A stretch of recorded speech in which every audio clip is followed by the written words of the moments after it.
ఒక్కసారి మీరు ఆలోచించండి. ఎవరెవరు ఏ విషయాల్లో మోసపోయారో ఒక్కసారి పరిశీలన చేసుకోండి. ఎందుకంటే వాడి పనే అది.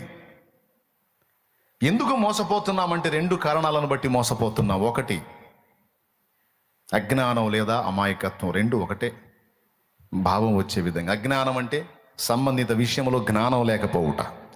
బైబిల్లో ఇంకో మాట చెప్పబడి ఉంది, జ్ఞానం లేనివాడు ప్రతి మాట నమ్మునని. జ్ఞానం లేనివాడు ప్రతి మాట నమ్మును, జ్ఞానం కలిగిన వాడు అన్నిటిని గుడ్డిగా నమ్మడు. ఈరోజు మనం గ్రహించాల్సినటువంటి విషయాల్లో మొట్టమొదటిది, మోసపోవటానికి మనిషి కారణం ఏంటి అంటే ప్రధానమైంది అజ్ఞానం, అమాయకత్వం.